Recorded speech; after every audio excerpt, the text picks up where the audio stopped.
அனைவருக்கும் வணக்கம். இறையகத்திற்கு வந்துள்ள அனைத்து நல்லுள்ளங்களுக்கும் நன்றி. நேற்றைய பதிவுல வந்து லக்ன புள்ளி எவ்வாறு கண்டுபிடிப்பது அப்படின்னு பார்த்தோம். இப்போ உங்களுடைய லக்ன புள்ளி வந்து அஸ்வினி, மகம், மூலம் அந்த மாரி ஒரு நட்சத்திரத்தில விழுந்தா, அவற்றிற்குரிய தெய்வம் வந்து அல்லது அதிபதி வந்து கேது. ஸோ கேதுவுடைய நட்சத்திரம் தான் இது 3ம். அப்ப நீங்க இந்த 3 நட்சத்திரத்தில ஏதாவது ஒரு நட்சத்திரத்தில உங்களுடைய லக்ன புள்ளி விழுந்தா, நீங்கள் வணங்க வேண்டிய தெய்வம் வந்து பிள்ளையார் மற்றும் அனுமன். இப்ப இந்த தெய்வங்கள வந்து நீங்க உபாசனை தெய்வமாவும் நீங்கள் எடுத்துக்கொள்ளலாம்.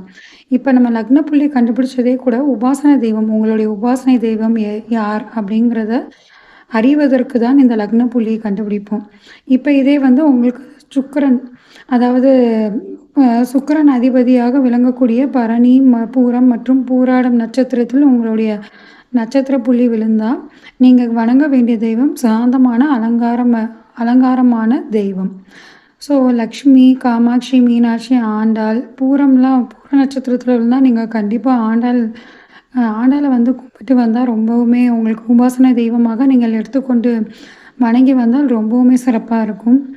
அடுத்து வந்து கார்த்திகை, உத்திரம், உத்திராடம் இந்த 3 நட்சத்திரத்தில உங்களுடைய நட்சத்திர புள்ளி லக்ன புள்ளி விழுந்ததுன்னா, இது வந்து சூரியனுடைய அதிபதி. நீங்க அதனால வணங்க வேண்டிய தெய்வம் வந்து சிவன்.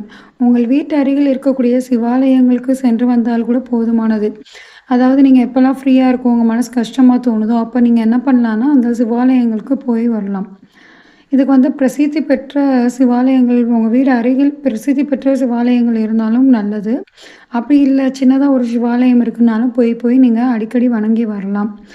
இதே இது வந்து ஒரு 6 மாதத்திற்கு ஒரு முறை அல்லது உங்களால் முடிந்தால் மாதத்திற்கு ஒரு முறை பிரசித்தி பெற்று உங்கள் வீட்டு அருகே போய் வரக்கூடிய ஒரு சிவாலயத்தை நீங்க தேர்ந்தெடுத்து வணங்கி வரலாம்.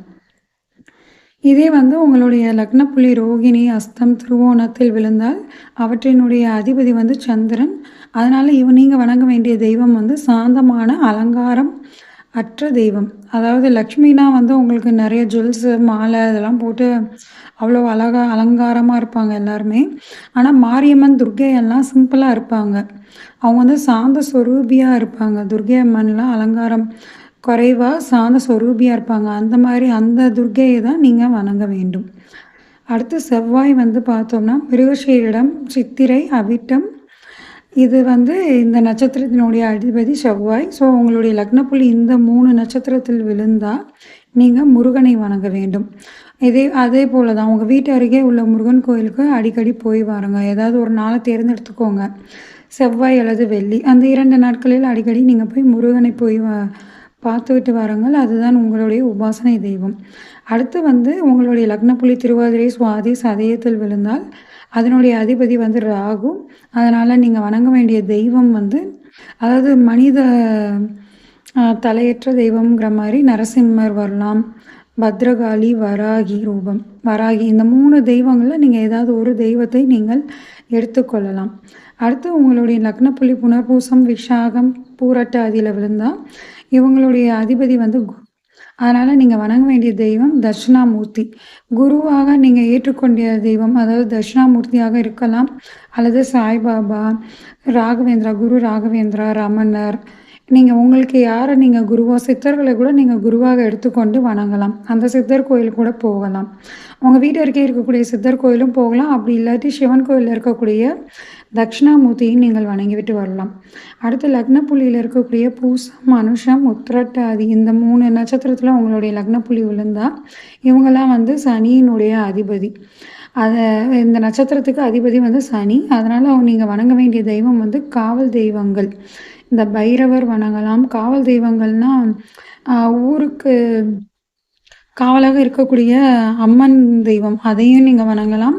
கருப்பசாமி, அதுக்கப்புறம் 18ஆம் படி கருப்பு அந்த மாதிரி காவல் தெய்வங்களையும் நீங்கள் வணங்கலாம். அடுத்து உங்களுடைய லக்னப்புள்ளி ஆயில்யம், கேட்டை, ரேவதி இதில் விழுந்ததுன்னா அவங்களுடைய அதிபதி இந்த நட்சத்திரத்தின் அதிபதி வந்து புதன். அதனால் நீங்கள் வணங்க வேண்டிய தெய்வம் வந்து பெருமாள் அல்லது கிருஷ்ணர். இந்த 2 தெய்வங்களில் யாரையாவது ஒருத்தர் வணங்கலாம்.